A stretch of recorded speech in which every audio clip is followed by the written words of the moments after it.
Честито на победителите, на първите отличници. Ние продължаваме с следващата категория, която е маркетинг, свързан с кауза. В категорията се награждават компании, които чрез своите рекламни кампании декларират подкрепата си за определена социална кауза. Адхок Медиа с проекта Адхок идея нов вид комуникация в рекламата. Ахакар с платформа за устойчива мобилност и споделено пътуване, която намалява човешкото въздействие върху климатичните промени. Компас ООД съвместно с Фондация за нашите деца с проекта Поправи детството. Green Life Property Development с проекта в подкрепа на българската култура. Ивентъс, които са партньори на проекта Човечността има лице. Каменица с Каменица Фенкупа, най-големия турнир по футбол за непрофесионалисти в България. XS Software с проекта Sophie Wars, епизод 1, невидима заплаха. Сега, за да обяви победителите, ще поканя на сцената при мен господин Бранимир Ботев, заместник министър на икономиката и енергетиката. Заповядайте.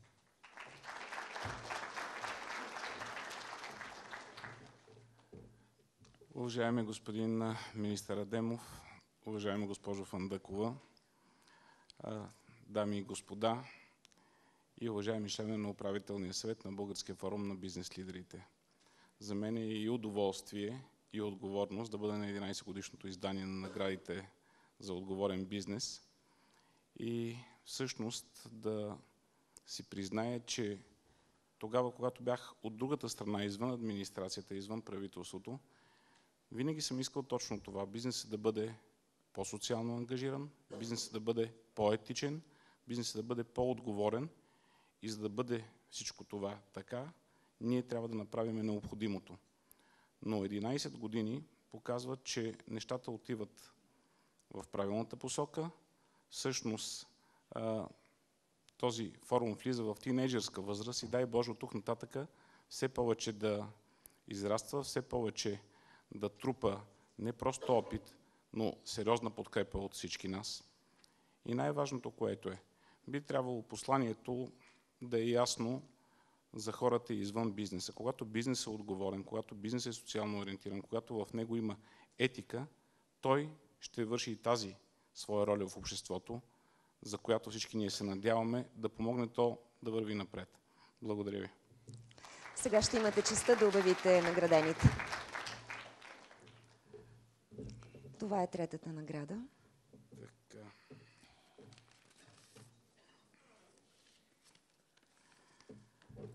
Третото място в категория маркетинг, свързан с кауза, се присъжда на фирма Компас.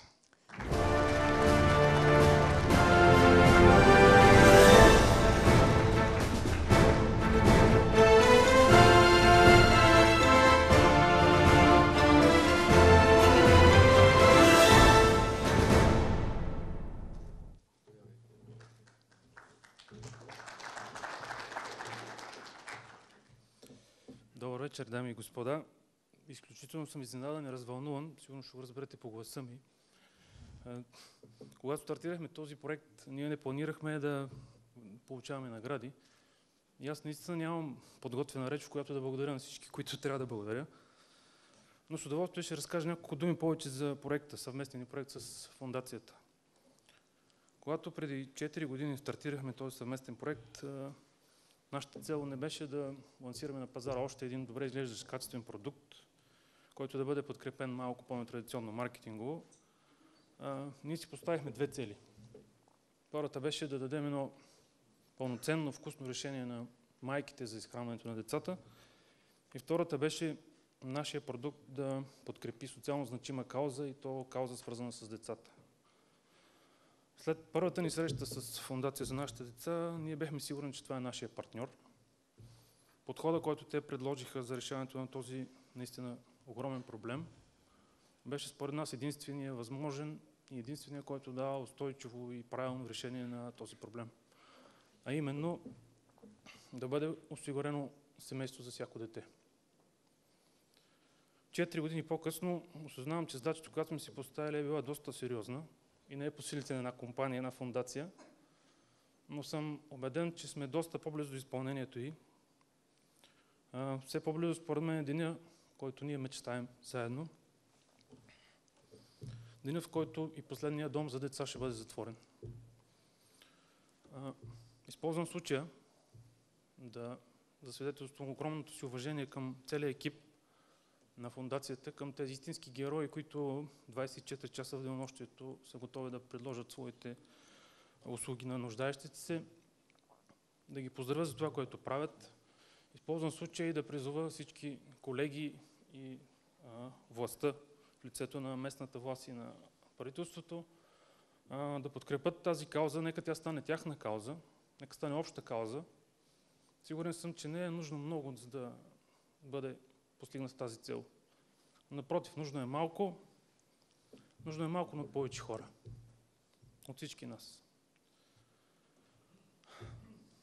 И накрая, тъй като е съревнование, да изкажа благодарност към екипа на фондацията за това, че номинира нашата кауза и нашия съвместен проект, към журито, че оцени нашите усилия. Благодаря.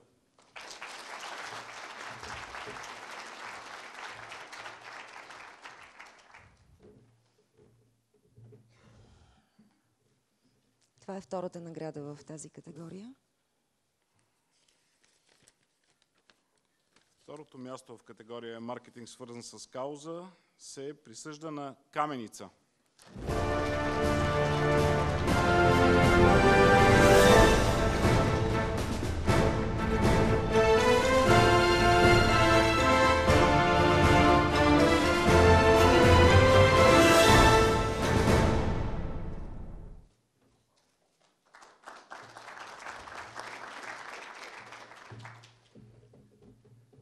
Госпожо кмет, уважаеми господа и госпожо министри, ваши превъзходителства. Първо позволете ми да благодаря на организаторите за това чудесно събитие. За нас е огромна чест за втора поредна година да бъдем на този подиум и да имаме призово място. За нас в Каменица Фен Купа е религия. Традиционно свързана с българския футбол, марка. Ние искам нашите почитатели да имат възможността да се наслаждават на тази игра. И то хората от квартала, малките хора, да им дадем възможност да играят любимия си спорт в една професионална среда. Това е, което ние намираме за най-голямо удоволствие и по този начин ние искаме да дадем така наслада за нашите консуматори. Какво е Каменица Фен Купа? Не само най-големия турнир за непрофесионалисти, а тя е религия за много хора. 18 000 участници, 1800 отбора, 150 човека постоянно занимаващи се с този проект. Това е мащаба на Каменица Фен Купа. Това, което искам да пожелая, е нашата професионална лига да бъде поне толкова добра, колкото Каменица Фен Купа. Благодаря.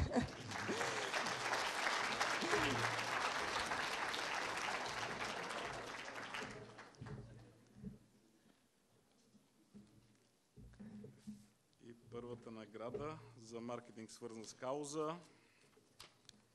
И победителят е Ивентас.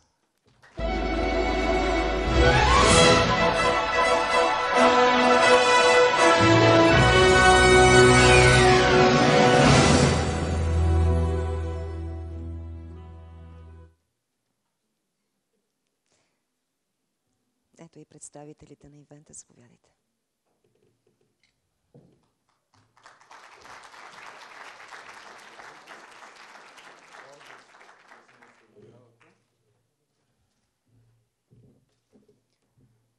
Уважаеми гости, уважаеми представители на местната власт и правителството, ваши превъзходителства, Ивентас е малка фирма в сравнение с колосите, които присъстват тук. Каузата ни е изграждането, ремонтирането и съставянето на функционирането на кабинет за бъбречна функционална диагностика. Каузата, която ние прегърнахме, е инициирана от формациите Искам Бебе, фондация Тройка на разсъмване и тяхната кампания Човечността има лице, ние сме привлечени като представители на детския бранш да набираме средства за организирането на този кабинет към единствената в България клиника по нефрология и диализа към активна болница за детски болести в София с ръководител доцент Анелия Буева. Позволявам си да представя каузата, защото тя е скрита за обществото, както и бъбречните заболявания, особено в детска възраст. В България беше извършен скрининг през 2013 година на 4000 деца през първото полугодие в няколко града в България и статистиката показва, че голяма част от нашите деца имат скрити заболявания, които в по-голяма възраст, като възрастни, всъщност водят до фатални последствия и необратими последствия. Бих искала да опиша нашата кауза, тъй като ние сме малка фирма и не сме сигурни, че ще ни стигнат силите да довършиме нашата кауза. Респект към всички, които са подели социални кампании, независимо, че те са свързани с маркетинг. По този начин бизнесът ще зарази останалите си колеги да подемат такива кампании, независимо, че в настоящето на нашата държава очевидно не стигат силите, но ние сме общество и е редно да работим всички заедно. За нас е задължение да работим за децата си и като родители, и като компания, която функционира в бебешкия и детския бранш. Поздравявам всички тук, пожелавам енергия, сила и ресурс, за да може да се справиме. Благодаря на организаторите и се надяваме до година пак да участваме, пак да бъдем наградени и то не е с друго, заради каузата ни. Благодаря.